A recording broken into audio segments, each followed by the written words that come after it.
All right, good evening, everyone. My name is Katie Auney. I'm the Assistant Dean for External Relations for Merrill College. I'd just like to welcome everyone this evening. As you join, just a couple notes. We are recording this, so it will be available on our YouTube channel either later this evening or tomorrow. As you come in, you should be muted and have your video off, and we just ask that you remain that way just to have a better experience for everyone around so that we have the focus on our panelists here. And we do encourage you throughout the conversation to ask questions using the chat function if you just want to send those to everyone, and then our panelists and our moderator will be able to see those questions this evening. So with that, I'm going to turn things over to our moderator for this evening, Associate Dean Rafael Lorente, and he will get things going with our panel. So thank you. Thank you, Katie. And welcome, everyone. I hope those of you in Maryland and the Mid-Atlantic got safely through the nasty weather that went through here a little while ago. We have a really terrific group of panelists and alums of Merrill College tonight to talk about covering protests and social unrest in the wake of the police killing of George Floyd in Minneapolis, and more recently, of course, the killing of Jacob Blake in Kenosha, Wisconsin. And today we learned of the suspension of 7 police officers in Rochester, New York, related to the killing of Daniel Prude 2 months before Floyd's death. With us so far are Jatara McGee, a 2015 graduate of Merrill College. She joined WLWT in Cincinnati in November 2018. She's covered protests this year in Cincinnati and done some really neat reporting on body cameras, training, diversity, police resources in general, not just in Cincinnati, but in 40 plus police departments and communities around Cincinnati. Before Cincinnati, Jatara spent 3 years as a multimedia journalist at WSAZ TV in Charleston, West Virginia. As her station's lead reporter, she spent 2 weeks covering the big teacher strike that many of us remember. She reported live on 5 presidential visits, spent weeks in the hardest hit communities following deadly flooding, and told countless stories about the heroin and opioid crisis in West Virginia. Also with us is Arelis Hernández, a 2009 graduate of Merrill College and a Washington Post reporter covering the US southern border and immigration based out of Texas, San Antonio, I believe, but she'll correct me later if I'm wrong. Arelis is also on the board of visitors of the college. Arelis has covered everything: hurricanes, mass shootings, the aftermath of Hurricane Maria in Puerto Rico, protests in Venezuela, and more. Before the Post, she was recognized for her coverage in the Orlando Sentinel of the racial dynamics of Trayvon Martin's shooting death in Florida. Arelis has covered protests in Tulsa, Venezuela, Washington, Puerto Rico, Ferguson, Baltimore, Charlottesville, Orlando, like I said, everything. Just joining us is Robert Klemko, a 2010 Merrill grad and also a Washington Post reporter. Robert joined the Washington Post this year as an investigative reporter on the sports team. Last year as an investigative reporter on the sports desk. Before the Washington Post, Robert spent 6 years covering the NFL for Sports Illustrated, and before that he covered the NFL on general assignment at USA Today. Robert was part of the team that covered the 2012 Summer Olympics, and has covered multiple Super Bowls. This summer, Robert won the Washington Post Publishers Award after volunteering for COVID coverage in March when the sports world shut down. According to the Post's announcement of the award, Robert has reported on coronavirus from Las Vegas, Seattle, Wyoming, Colorado, New Mexico, and the Navajo Nation. He joins us from, are you still in Kenosha, Robert? Okay, he joins us from Kenosha, Wisconsin tonight. And Robert has covered protests all over. I lost my list of Robert protests, but he's been all over the place this year. Also with us is Kevin Rector. Kevin is a 2007 graduate of Merrill College. Kevin is now a reporter for the Los Angeles Times covering the Los Angeles Police Department. He started this year with the Times. Before moving to LA, Kevin worked for the Baltimore Sun as both a police reporter and an investigative reporter. And You may have seen a 2020 Pulitzer Prize. Kevin was part of a team that won the prize for the Baltimore Sun's coverage of the Healthy Holly book publishing scheme that led to the resignation of Mayor Catherine Pugh and contributed to her federal conviction on fraud and other charges. Kevin has covered protests in Baltimore, Washington, and of course, in Los Angeles. So the format today is pretty easy. I'll ask a couple questions. I don't think I need to ask these folks too many questions because they know what they're talking about. We'll probably go for a little more than half the session, but if you all have questions, put them in the chat. We'll sprinkle them through there, or we'll cover them at the end. And I want to open with a fairly broad question, and I'll start with you, Arelis. But I'd love all of you to join this. What's the one thing you learned this year or were surprised by covering while you were covering protests this year? Yeah, so I mean, I've been covering protests since I was in school and covering immigration protests in DC, and you get used to sort of temperature and rhythm that comes with these protests, particularly in DC, where the cops just know, how protests work, right? And show quite a bit of restraint, or have in years past. And then, I got the opportunity to go to Venezuela last year. Was it last year or 2 years ago? And it was a situation where I had to hire a guy who was riding a moped. I had to rent Kevlar and a helmet. And I had to do all other kinds of hostile environment training to prepare for that particular experience. And now, having been back now these last 2 years, what surprises me is that the preparations that I made to report in Venezuela are things that I need now here in my own country to cover protests. And I came to this realization, I think, in Tulsa, where I went with Robert. I had never purchased a helmet to cover a protest, and I did right before I went to Oklahoma because of the way things are developing. And you mentioned Kevlar. Are you all wearing Kevlar bulletproof vests in the U.S.? I have not taken that step yet, but I am in the process of researching my own set and seeing if the Post will pay for it. Okay. Jatara? Hi there, everyone. I think I was most surprised covering this last round of protests by how quickly things were changing on the streets. I remember distinctly the first night that we had protests here in Cincinnati. They were very peaceful. It was just a small group of people, maybe 100 or so, that had gathered around 5 or 6 o'clock. And then it just kept getting bigger. And then it started getting dark. And they shut down the highway. Wasn't much of a concern there. They were just marching from the police precinct over to City Hall and different places throughout the city. And I remember during our 11 o'clock newscast, we thought we were all going home. It was going to be a regular night. I was interviewing the police chief, and he was talking about, everything's been peaceful. Really proud of how Cincinnati has responded tonight. We've had some good conversations with people.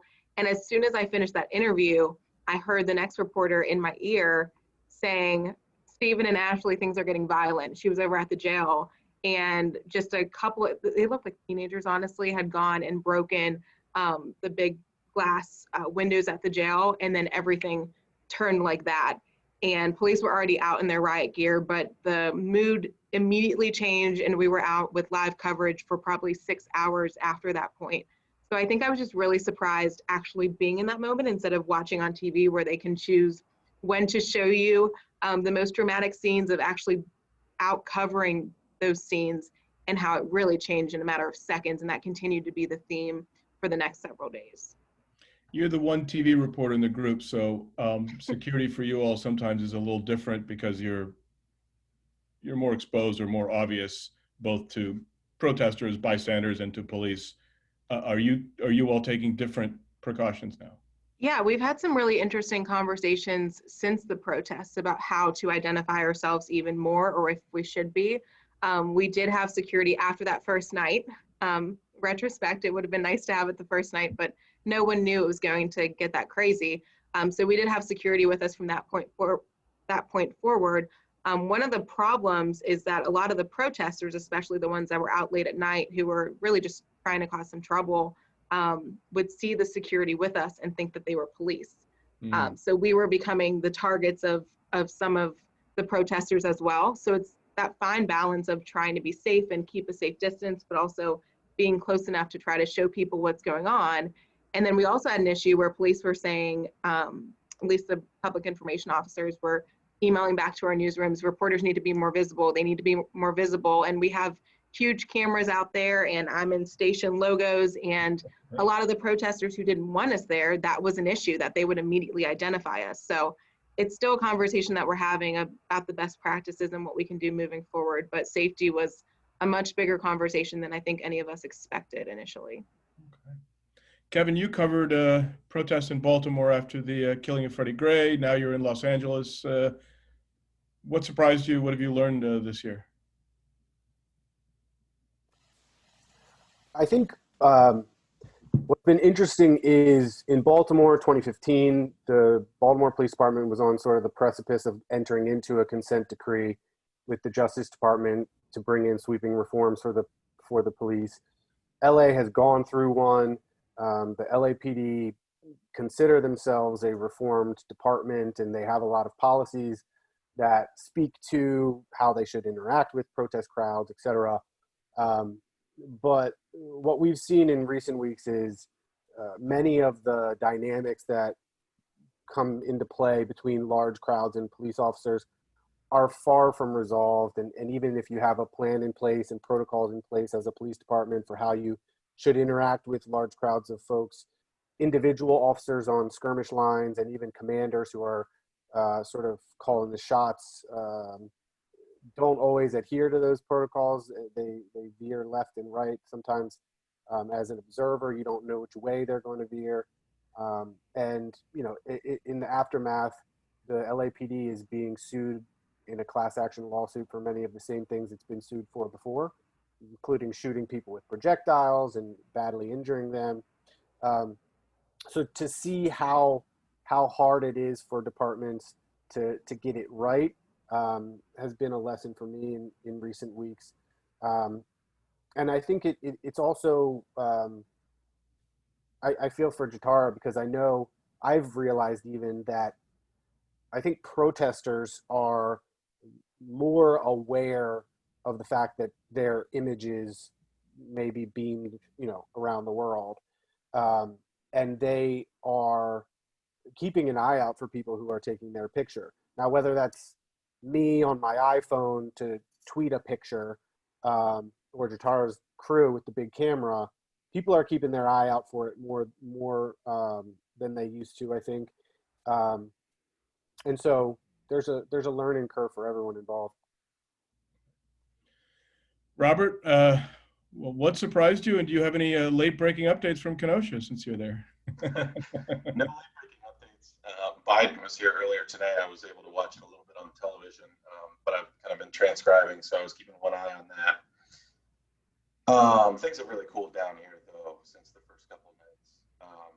You know, along those lines, one thing I realized is that, you know, when you talk to, you know, say you have a radio station that wants to talk to you about covering the protests and what it's like, I think a lot of people who watch the television news get the impression that, you know, your city that you're in is on fire, and you know, that it's you know, a lot more dire than the reality on the ground. And yeah, it gets really tense, and there has been a, you know, almost unprecedented level of destruction in a lot of these places, but it's often very quickly handled by authorities or protesters themselves who, you know, shout down and dissuade some of the, you know, more violent elements within their own group. So that's one thing I realized is that, you know, the television news, the national television news often gives the impression that these are a lot more violent than they are. The other thing, you know, and it's sort of the same issue, is when you talk to the people on the right who are, you know, moderate right, who are learning about all this through newspapers and through television, I didn't realize how pervasive some of the far right talking points had become until I went to places like Tulsa and here, where you have, you know, Trump voters saying the only reason all these people are here burning and looting is because they're being paid by George Soros to fly and bus into these cities and destroy things to make it look like Trump is creating this divide. And that is kind of bizarre to hear from people who have otherwise reasonable takes. And you hear it over and over again. And I think that there's been a tendency in mainstream media to say, well, we're not going to elevate that talking point because it's on the fringe. But it's not on the fringe anymore. That's, people really think that George Soros is cutting people checks individually to come out here and support the protesters and start fires. I'm not sure I have a good follow-up question to that. There is a question on our chat room that relates to something you just said from Wade. And Wade, I hope I don't mangle the last name, Davini. There is an image on CNN going around on the internet with a header, fiery but mostly peaceful protests.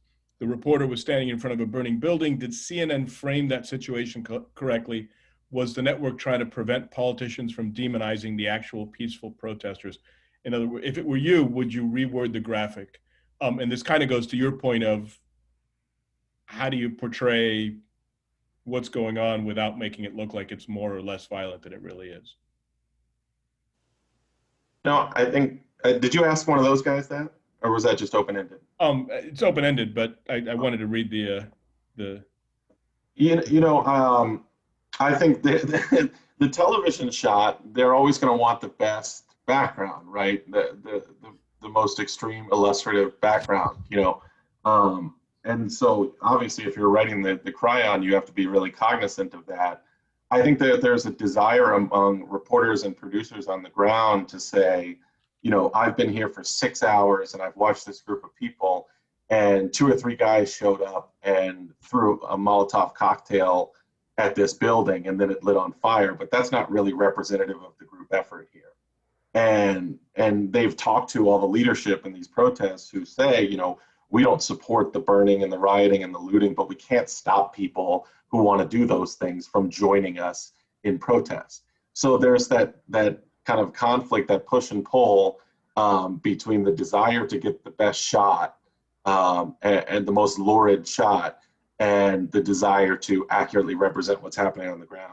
Right. But the short answer is no, that's not an appropriate cryon for that image, because whether it was 1 person or 60 people, there's a building on fire, somebody lost their business, somebody might have lost their home, somebody might have been injured, so you can't call it a peaceful protest. Jatara, there's a question in here. I think we have a really good group of people on the panel, because they just, Daryl Perry just stole one of my questions. How do you all approach the identification of protesters? And this applies to the other news organizations as well, but obviously it's more of an issue for you all. Do you consider blurring faces? What's that discussion like? Yeah, honestly, that hasn't been a very big discussion on the television level, at least at my station, and from several other colleagues I've talked to at others, because of the nature of what we do. During protests, we are live until it's over. So it's not even a possibility of blurring faces as we go. We have talked about, what stories we put on the web after, should we be showing faces and things like that. And I think one thing that I ran into for the first time covering this last round of protests that I hadn't seen before is just tweeting things as they were happening. Hey, protesters are, one night they were moving the bike barriers to block off the street. And I tweeted photos of them doing it and didn't think anything of it, just saying what was happening. And then the next day, one of them, she either tweeted me or DM'd me and said, hey, you didn't ask my permission to take my photo. You need to delete this. And talking to some other colleagues who were covering the same thing, they ran into the same thing of, not only is, when I can, I try to just take a photo from behind or just show what's happening and not necessarily zoom in on someone's face on social media. But there was this misinformation of the protesters not understanding that we didn't need to ask them for permission to take photos of what was happening on public streets. Right. So I think that was an interesting conversation too. And I kind of engaged with her for a minute and she just didn't want to talk about it. But I think that was another challenge that we dealt with. Of a lot of the protesters here thought that they would tell us what they wanted us to say. and what they wanted us to show, and that's just not how it works. Kevin or Arelis, has that come up? I know that it came up this summer for one of our students who was taking photographs downtown, and their family was threatened and they were harassed on social media. Are you all having this discussion in his room? So I think it's happening a lot amongst photojournalists. I love hanging out with photojournalists, and I usually get paired up with them. So I'm tangential to that conversation. I think there is an excellent discussion on the Reynolds Journalism Institute. They did this like a week or 2 weeks ago with Leah Millis from Reuters and Carlos David Gonzalez from San Francisco and a couple other folks, a photo editor from the New York Times. And basically their conclusion was, or what sounded like their conclusion, and I'm interpreting here, was blurring faces is not journalism. That's not what we do. And in fact, like, you're taking agency away from those protesters and sort of projecting, you know, why are they there in the first place? Is to call attention to some situation, to express that frustration. And, you know, the photojournalist in some ways is taking that agency away, that purpose away, by deciding, you know, whose faces to blur or not to blur, right? That said, there's always a caveat to it. I think, is it a perfect time to have a conversation about how you photograph and how you take images on your cell phone of vulnerable communities, right? And one of the things you can do, I mean, we don't technically have to ask for permission if we are in public spaces, but it's, you know, part of my journalism, or at least the way that, you know, people I admire practice journalism, is that you let people know who you are and what you're doing and explain to them, you know, what the purpose of all this is, and sort of try to build a relationship in the time that you have there, and don't, like, you know, sort of gratuitously take pictures of people in a way that feels disrespectful. And we could go on and on about, you know, how that works and whether you have the time in sort of breaking these situations to do that. But, you know, if I'm very, very, very careful about posting photos on social media of the protests. And second point I would make is the language that we use in terms of the Chiron and stuff. I think, you know, I try to just describe what's happening without assigning whether these people are protesters or whether they're looters or whether they're rioters, particularly because rioting is a specific, like, it's a crime, and it's not a riot until the police declare it's a riot, in which case, like, when you call people rioters, like, are you charging them with a crime in your copy? And so I think drawing distinctions and trying to be as specific and as accurate and as precise as possible with the way the shorthand that we use to describe what is happening or who might be perpetrating. Like, we don't even know if it's protesters who are the ones who are destroying things, right? Like, they might not be part of it. In fact, they tell us all the time, those people are not with us, therefore they're not protesters. So it's super challenging. It's a consistent, you know, conversation that we're having, particularly among fellow reporters that are out there on the streets. I think Robert and I might have had this conversation at some point in Tulsa while, you know, looking around for Boogaloo Boys. So when we talked last week, thinking about this panel, it might have been Robert, I forget, one of you talked about your editors saying, hey, safety first. And we have a question from Professor Deb Nelson. At what point do you leave the scene for safety reasons? Where's the line between your duty to report on what's happening and the importance of keeping yourself safe or your family, friends, etc.? Kevin, Robert, it doesn't matter. Anybody who wants to jump in. I think that's a personal choice for everyone on the ground. There are constantly changing dynamics. And as a reporter, you are sort of constantly asked to be in the right place at the right time and observe these key moments in some of these protests, such that we can understand them correctly and we know what they pivoted on and how they hinged on certain issues and certain interactions between police and protesters. You also, at times, you don't want to be perceived as being sort of comfortable and close with the police, behind the police line, and you don't want to be right within the line of protesters who are directly opposite of police officers with projectile weapons.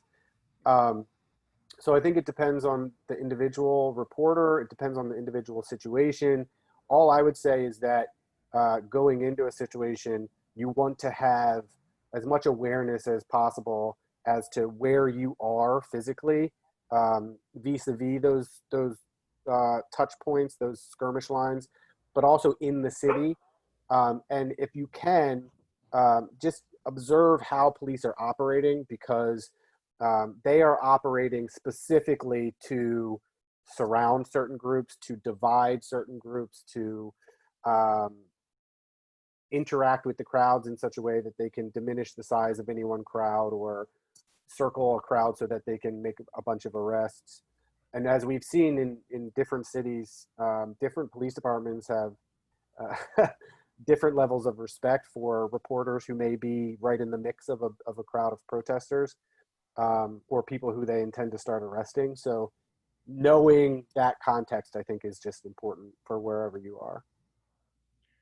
For any of you, building off of what you just said about police maybe responding differently in different cities, your relationship with police, with protesters, with third-party observers who may be there for good or not good, how has that changed, and how are you dealing with that, particularly in places like you mentioned Tulsa, where these are open carry places and there are people walking around with weapons?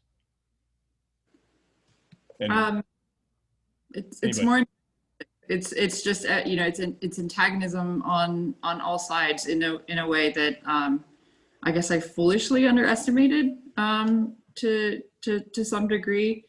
I mean, there are officers who are targeting journalists, and there are, you know, protesters who might not be, who want to create chaos perhaps, or maybe they're not protesters, but there are people there who show up and they're also targeting journalists. They're also targeting police. And it's just, I have a hard time working through it. I don't know, Robert, if you can get more into it, but it's the level of violence or the tension in the air that I recall from Ferguson. I guess that was 2014 already. That has come back in waves and with such intensity now that I think it's really difficult to sort of comprehend, to stop and think about. Yeah, you know, I was at Ferguson for a little bit, and I would agree. I think it's intensified and it's coming from more directions. You can tell the individual police officers that are angry at times. I remember Tulsa seeing just one officer who was just going over the line, shoving people, screaming at people, and you know, he was just obviously very emotional. And I don't really remember that being the case at Ferguson. They were all really uniform and in most instances really professional. I think that, you know, in their ranks there is a feeling that they are being overlooked, disrespected. This defund the police slogan really hasn't gone over well with the police, as you might imagine.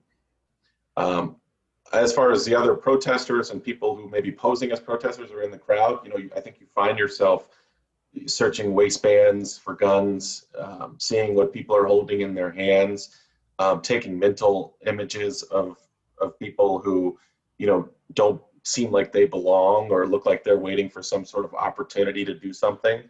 The people who aren't participating in the chants particularly are people to kind of keep an eye out on. And, you know, you do have to have like kind of a 360-degree radar for all these parties to try to make sure that, you know, you're not caught in the line of fire if something does happen. So a really good question from one of our students. Have you been able to build, news organizations almost always have relationships with police departments because we cover them all the time. Kevin, you cover the police department, and Jatara, your station surely has relationships with police.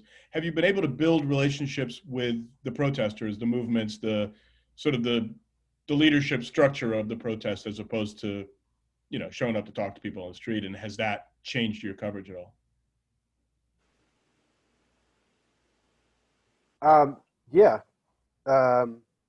particularly as protests carry on for an extended period of time, you get to know who the leaders are, and in the best of circumstances, you develop your own relationships with those people so that you can have them on your phone. You can text them. You can see, hey, what are you planning for tomorrow, or what's going on tonight?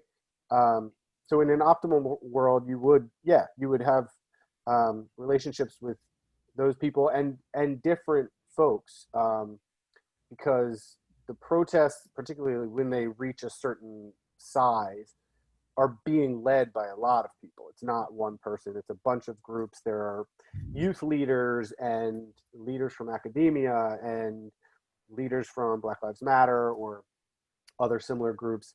And so to the extent possible, you definitely want to be in touch with them. Again, especially as protests carry over from day to day, because they know more than the police do a lot of the times about, you know, what's going to happen. Yeah, so yes, as much as you possibly can, have connections in the protest movement as well.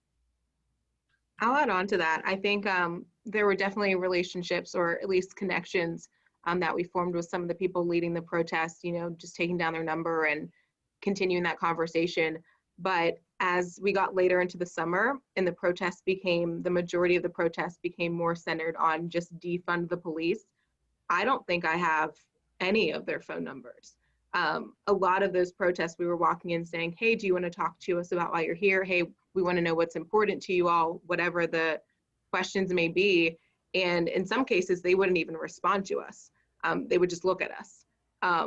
And I remember saying to some of them, like, listen, we can't say why you're here and we can't share your story accurately unless you talk with us. And a lot of people just weren't willing to even start that conversation. They were told by the group leaders or whatever it was, that they shouldn't talk to media. So that was a really interesting dynamic of trying to fairly cover those situations and just saying, you know, they won't tell us why they're here, but I can tell you what they're writing on the street or what they're painting on the sides of buildings, but they won't talk with us directly. Do you think that's a function of you all carry a big camera and a light, and I think it was all journalists. I distinctly remember we had budget hearings in the middle of all of this. So of course, I mean, the defund the police crowd was showing up to tell city council how they should be reallocating funds.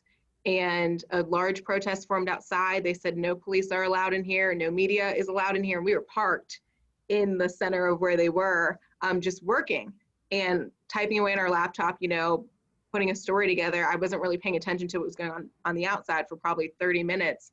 And my colleague called us, who was outside, and he said, I don't know if you're paying attention to what's going on around you, but you guys need to get out of there. And sure enough, within 5 minutes, one of the protesters came over, one of the leaders, and knocked, and he said, I don't know how long you all plan to stay here, but you need to leave or it's going to be a problem. So we took that as a note to get out of there. wow. If I may, like, So, plug of please. two things. So I think maybe for Robert and I, because we're like roving correspondents, it's a little bit of a different dynamic, but there is a Merrill alum whose beat is just covering protests and developing relationships, and that's Marissa Lang. I forget what class, 2011.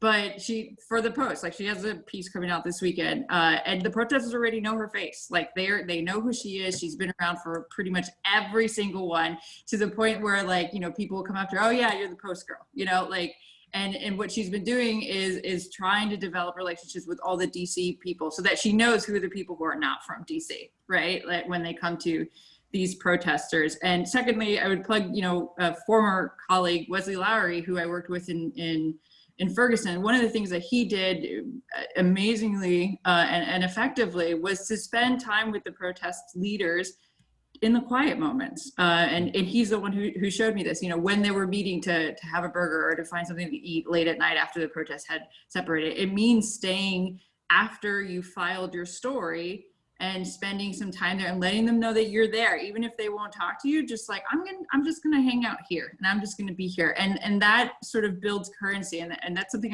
I learned from Wesley. That's why he was so effective in being able to understand and project and tell the story with the help of Black Lives Matters at its inception, right? That's all I would say. So that's a great reporting tip for I guess for the young journalists in the Zoom room. No matter what you're covering, staying after the story is always almost always going to pay off, even if it will ruin your night a little bit. One of the discussions we've been having a lot, and I know and there's a whole bunch of questions in the chat room that I'm going to get back to in a moment, but I know our students have been having a lot, and I was wondering, and I'll let you all identify how you want, but who you are, your identity, how has that played into coverage, into showing up at a Black Lives Matter protest or showing up wherever? Does it help? Does it make things worse? Does it make you more aware? How is that affecting things? And if I can add a second piece to that, what are the discussions around that in the newsroom, both in terms of going out to cover these stories, but also in terms of the words we used? You mentioned earlier, not using rioting. Are they protesters? Are they citizens? The language we use. But if you guys can start with identity, I think that would be a great place.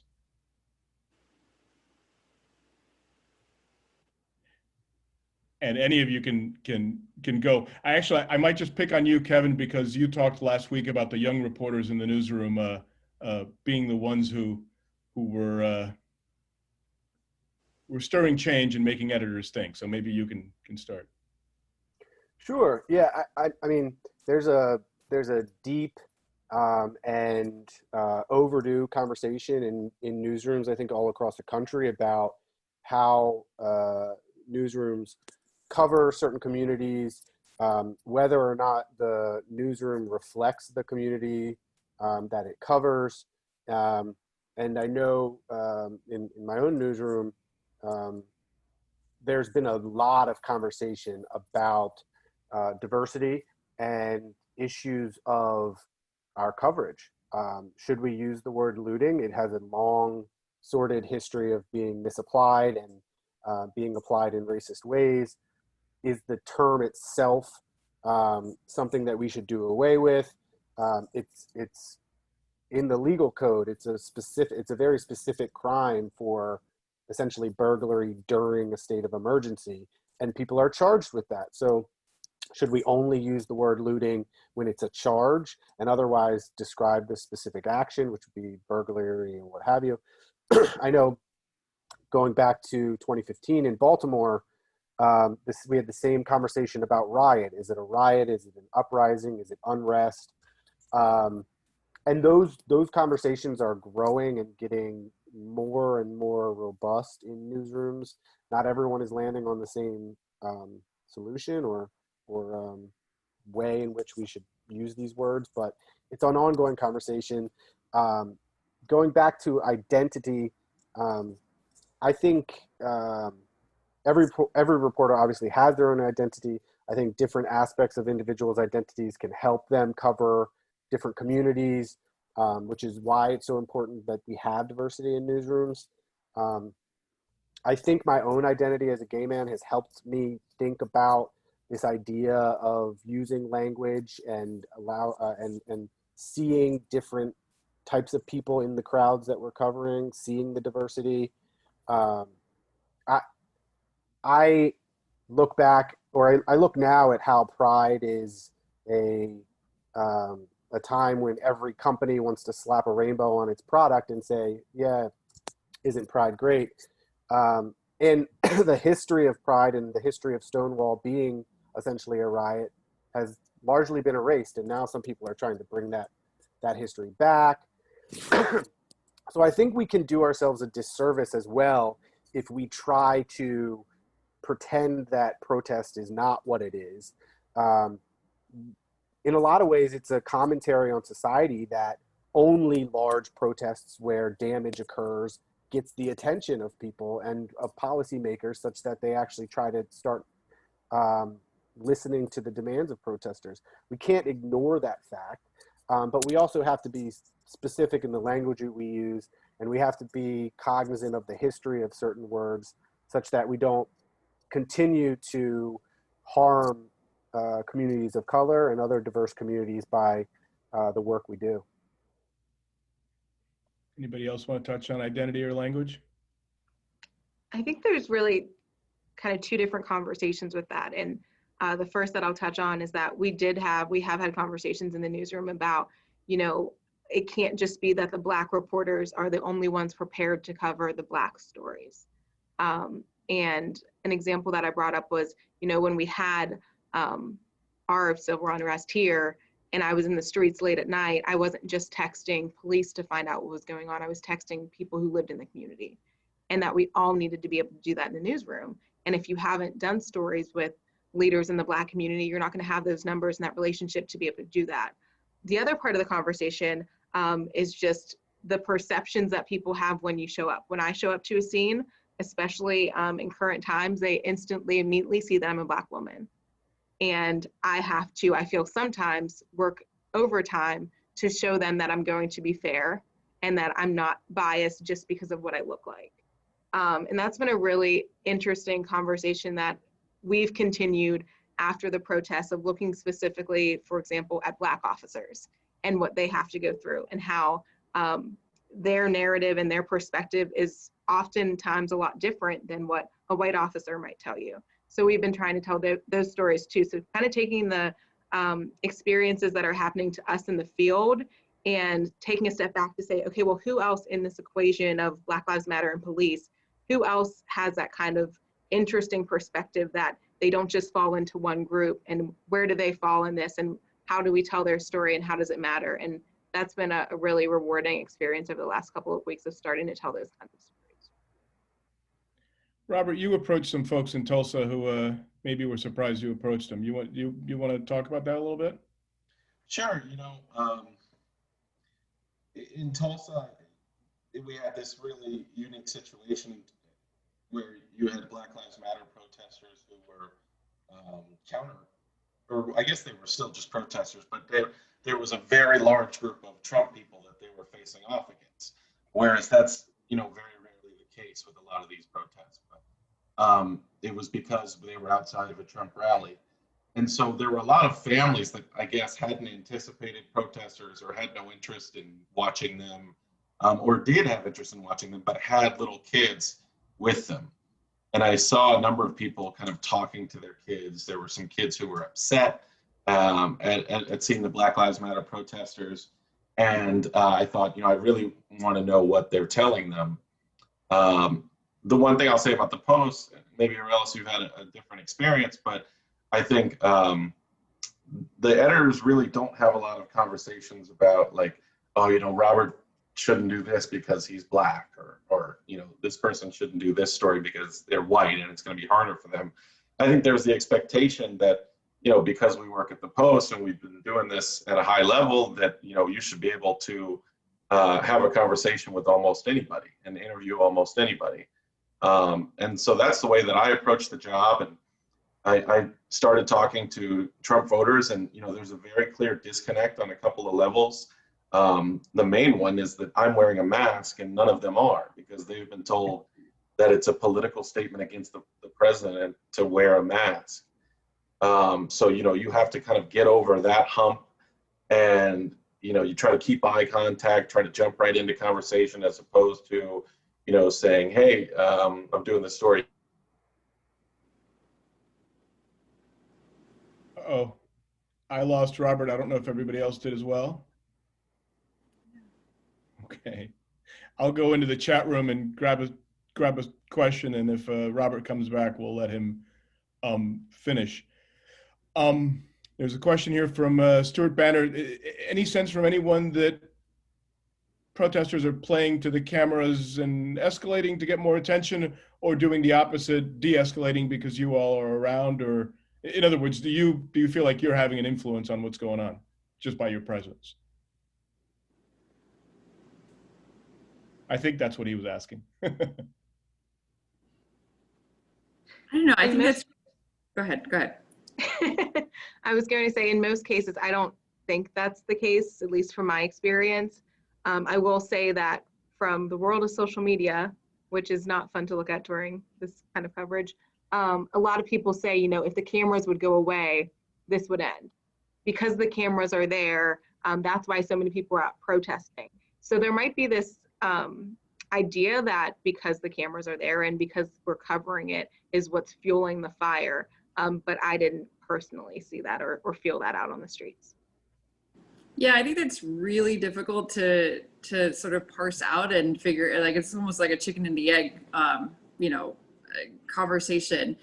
I mean, keep in mind, we're not the only ones out there who are filming and who are documenting what's happening out there. Like, say, if we're not there, like, there's still citizen journalists, and there are people who have a clear bias who are out there, you know, doing reporting in their view, you know, meanwhile, being very clear about where their biases are. And the protesters themselves are filming themselves, are documenting, you know, what's happening.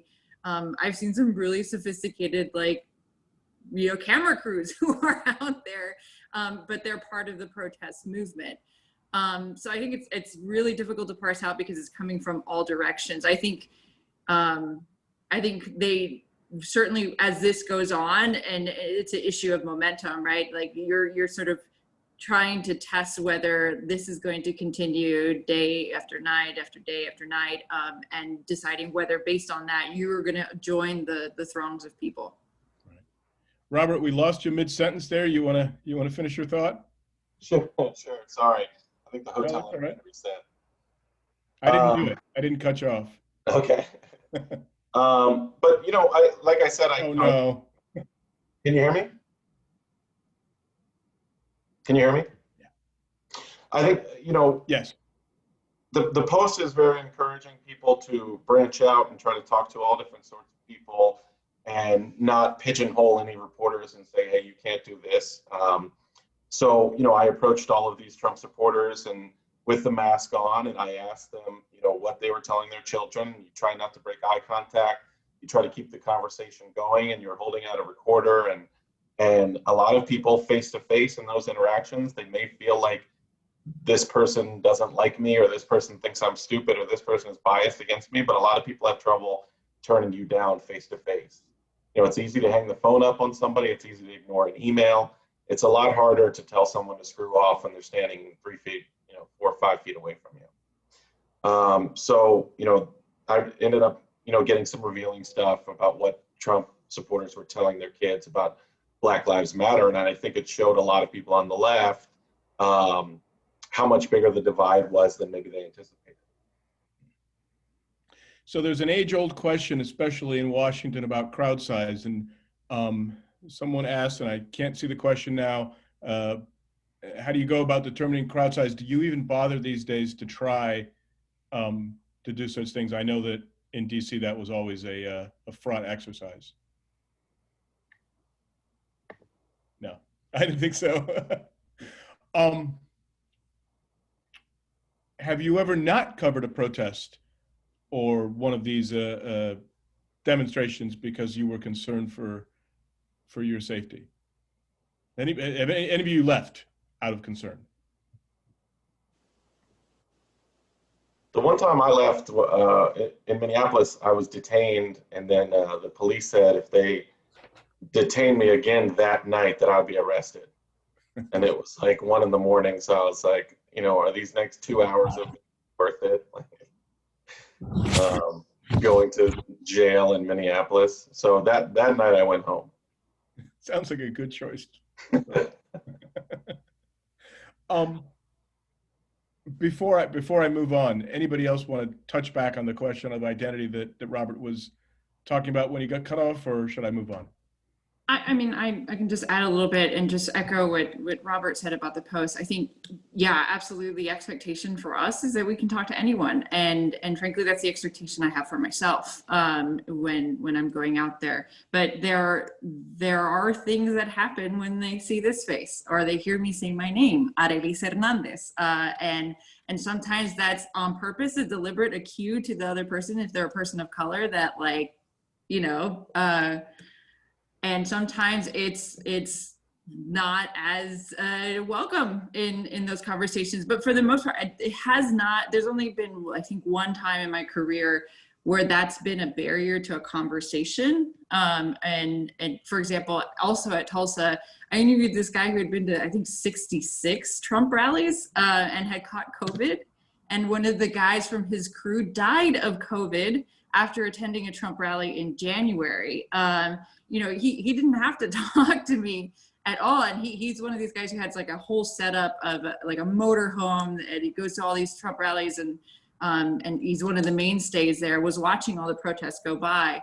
And that was a situation where, like, you know, he could have easily said fake news and don't, you know, Washington Post, don't talk, I'm not going to talk to you guys. But for the most part, you know, he gave me a great interview and was able to sort of demonstrate some of the thinking behind, you know, taking these risks and going to these rallies, and that, I guess, like, loyalty to the president. I will say in that it was not an accident that I was sent to Puerto Rico. But there's twofold, right? Like I'm from Puerto Rico. I went there after Hurricane Maria. I spent the last 3 years going back and forth, reporting on what was going on. So, you know, yes, I volunteered. I expressed to my editors, because I've always been very clear to them that for me, my heritage empowers my journalism. Like, and I'm not going to shy of it. Like, you don't have to worry about sending me, the Spanish speaker, to do something because I want to do it. I will volunteer to do it. And particularly when it's my homeland, right? So it was having been there before, having built the sources, knowing the community, being able to navigate that community quickly and understand sort of the political dynamics of the unrest that unraveled in 2019. So, like, it's both things and. I don't know about you guys, but I've had Trump supporters say to me, you know, especially because they've been accused of being racist, you know, across the board, you know, look, I'm talking to you, so I'm not racist. Now, I've had them actually talk to me to try to prove a point that they're not racist. Well, I'll stop anglicizing your name and you're Arelis again, so.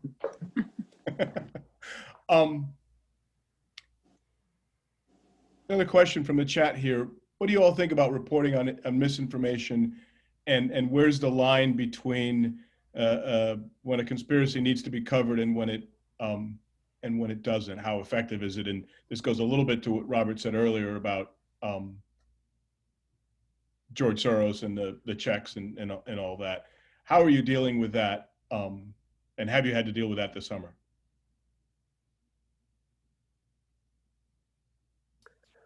I think you you want to tamp it down if it starts gaining a life of its own and starts impacting other things around you.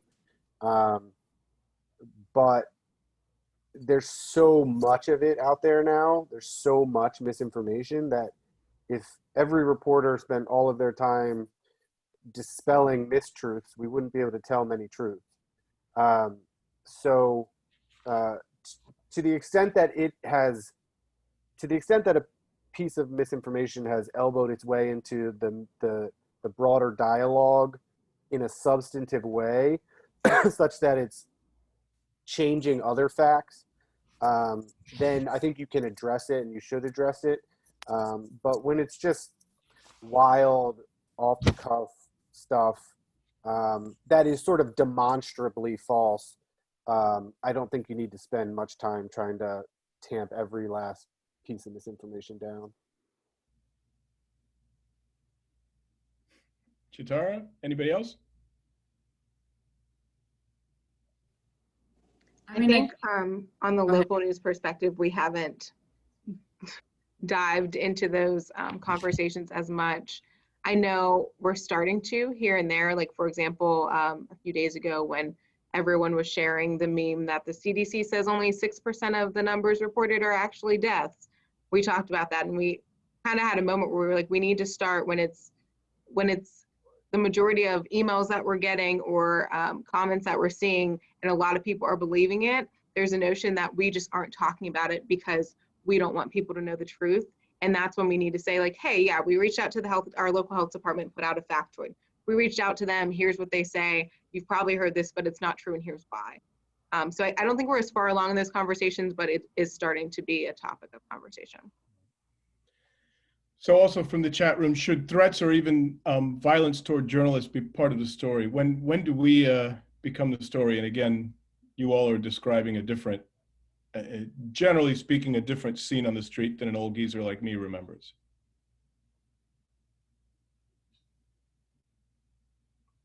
And some of you have surely been threatened in some ways. I think one of the best things about social media and how journalists use it is that we can provide sort of a glimpse behind the camera, so to speak. I've certainly used Twitter to talk about things that are occurring as I'm reporting a story. Do they always make it into the story? No. But I think we, as more and more today, with this fake news bullshit that's going on, have a responsibility to sort of let the reader in when we can, to show them how the sausage is made. And so if you can do that on social media, that's great. Sometimes we have stories, more and more I see stories behind the story, sort of how we got this story. The Post does it a lot. It's really, it's good work, I think. Maybe that's just because I'm a journalist, so I like those kinds of stories. But I think the more we do that type of stuff, the better. Is it going to make it into your main bar? Is it going to make it into your main story? Probably not. Makes sense. We have some veterans on in this Zoom and some really young folks in this Zoom. And I'd like to kind of circle back to a version of the question I asked you at the beginning.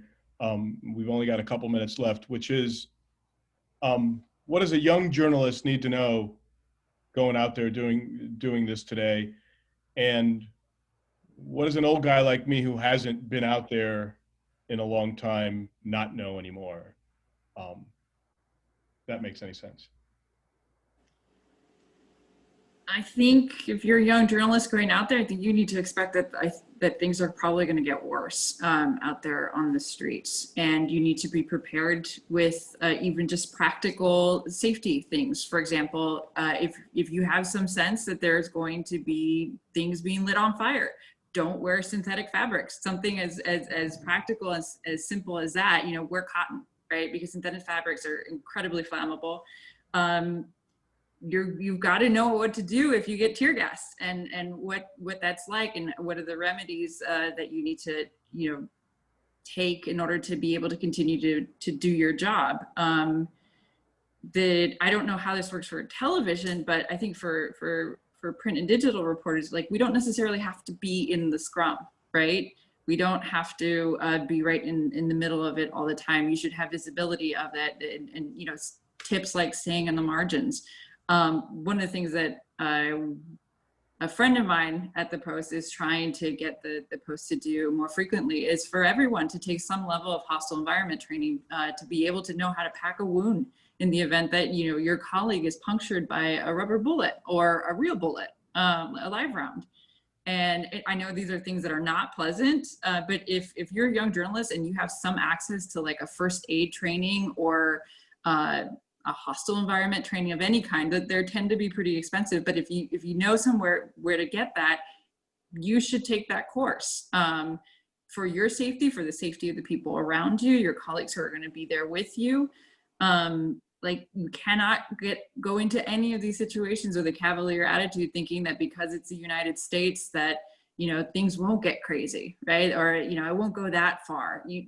Absolutely not. And you need to have a level of situational awareness that is like akin to a cop or a member of the military, right? I think it was Kevin who said it's sort of a 360 view of everything that's going on around you. You cannot take these assignments lightly at all. Yeah, I would say to everyone, keep your head on a swivel and just anticipate chaos at any moment. And to my fellow TV reporters, you have to have a third set of eyes, whether it's a security guard or someone else, but me staring into the camera, my photographer staring through the lens, you know, we have no idea what's going on in the peripheral. You need that third set of eyes. So beg, if you have to, your bosses, that you need that before you go out. And to the younger journalists, I mean, I've only been doing this for about 5 years now. So I haven't been covering protests for very long, but especially as things started heating up, I was doing so much research beforehand. And I think that's something a lot of television reporters don't always do, because we might just go on and do live coverage for a few hours and have to explain what happened and not have to write up a full story after necessarily. But having that perspective of what led up to this moment, especially in the city you're covering, even if you haven't lived there that long, is really helpful. And just having, in my experience, the knowledge of what happened in Cincinnati 19 years ago with the collaborative agreement, and what happened during the civil rights era here, and then also being able to add the perspective of, and here's what's going on around the country, helped me so much in those moments where maybe there wasn't a lot to talk about, or maybe we were tired of saying, okay, police are pushing people back again, now more people are running, and they're rounding the corner and it's going to start again. Of being able to add perspective to the conversation and telling people who maybe won't take the time to read a piece, but are listening and watching this happen live, of why this is happening and the significance of the moment. Kevin? I would tell young journalists, you're going to be all right.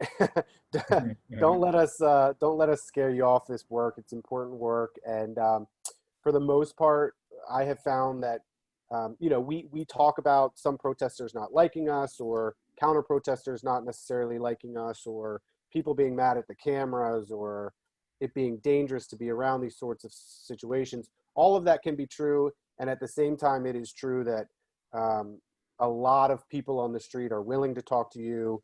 Don't ever presume they don't want to talk to you. Many of them do. If you can understand the what's going on in the mind of an individual, and share that, it's more powerful than you know, talking to 50 people or seeing the crowd do something all collectively, because we're trying to tell a story. We're trying to convey what's in the mind of people.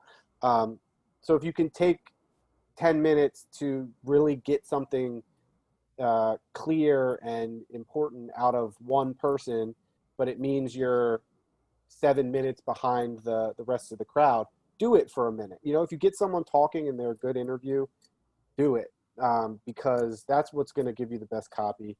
For older reporters, bring a backup battery. You know, we knew that. Yeah. Technology is your friend, I think, if you can carry it around with you, and understand the baggage that's there. You know, none of this is happening in a vacuum. Like Jatara said, if you can understand the realities that have built up to the moment you're in, all the better.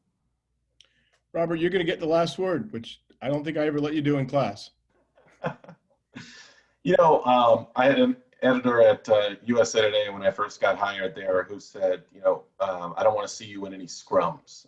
You know, we've got the Associated Press and the beat writers, and they can take care of the press conferences and the scrums, and we're going to get that stuff off Twitter and on videos online. And, you know, maybe that's not the best advice for everybody, because, you know, some of you will be beat writers who cannot miss when that, you know, really important person is talking and there's, you know, 50 reporters around them. But I think every opportunity that I've had in my career, I tried to stay out of groups of reporters and try to, you know, do that interview for 5 more minutes, 10 more minutes, like Kevin said, or just be places that, you know, other reporters weren't willing to go, or other reporters didn't think to go. And that's what led me from, you know, NFL locker rooms to covering protests, and, you know, being one of 2 or 3 reporters on the ground that are seeing things that, you know, we can relay to the rest of the world in a really original way. And I think if you have that instinct and that's the kind of journalism that you want to do, you should chase that feeling as far as it can go. Thank you. Hey, thank you to all 4 of you. We are proud. We watch you. We We talk about you. We see your bylines. The Merrill College is really proud of you guys. So thank you for doing this. I'm going to turn it over to Katie. Thank you for everyone who came out with us tonight. Really appreciate having you all. Katie? Yeah, I mean, I echo Rafael. Thank you to all of the panelists. Thank you to all of you for joining us this evening. I did just want to note a couple additional virtual panels that we have coming up, some of which I think touch on some of the topics that came up this evening. Next week on Wednesday at 7 p.m. we have a panel looking at diversity in the newsroom. And then starting September 17th, there's a series of 3 panels dealing with election-related topics that are part of a partnership between Merrill College and several other colleges at the university that will start off on September 17th with one looking at misinformation and fact-checking around the election. And then October 7th, we'll have a panel talking about understanding election polling and how the media talk about polls and how they should talk about polls. And then finally, I believe it's October 22nd, will be a panel talking about identity politics as it relates to the November election. So keep an eye out for emails about those, and I hope you can join us and have a good evening, everyone. Thank you. Good night, everyone.